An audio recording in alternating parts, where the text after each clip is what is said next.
ደረቅ ጥብስ ለምሳ ሰርቻለሁ። ዛሬ እንዴት እንደሰራሁት ላሳያችሁ። የተጠቀምኳቸው ነገሮች ቀይ ስጋ፣ ቀይ ሽንኩርት፣ ቃሪያ እና ሮዝመሪ። የገዛሁት ስጋ ቀይነቱ እንዴት ደስ ይል እንደነበረ በጣም ደስ ብሎኛል። ጮማ ያለው ስጋ ለደረቅ ጥብስ ቆንጆ ነው፣ ግን እኔ ጮማ ስለማልወድ አልተጠቀምኩትም። ብቻ ቀይ ሽንኩርቱን በቁመቱ ከተፍኩት፣ ቃሪያውንም እንደዛው ፍሬውን አውጥቼለት ከዛ በኋላ ስጋውን ነው የከተፍኩት።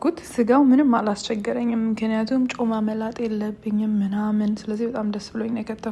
ስጋውን እኩል አድርጌ ነው ለመክተፍ የሞከርኩት፣ ምክንያቱም አንዱ በስሎ ሌላኛው ሳይበስል እንዳይሆን። ከዛ በኋላ ወደ መጥበስ ነው የቀጠልኩት። መጥበሻዬን ጥጄ ዘይቱ ሲግል የተከተፈውን ስጋ ጨመር። ከዛ በኋላ በቃ እያማሰልኩ ነው ያበሰልኩት። ስጋው ውሃ ይተፋል እና ውሃው መጦ ተኖ እስከሚያልቅ መጠበቅ አለብን። በሮዝመሪ እና በጨው ቀመምኩት እና ትንሽ ቅቤም ለጣም ጨምሬያለሁ። ስጋው ሲበስል ሽንኩርት ተጨማሪ ሮዝመሪ እና ቃሪያ ጨምሬ አማሰልኩት። ሽንኩርቱና ቃሪያው እንዲበስል ስለማልፈልግ ነው መጨረሻ ላይ ከተትኩት። ከዛ በኋላ ሳህን ላይ አቅርቤ ሚጥሚጣ አድርጌ በላሁ ለምሳ።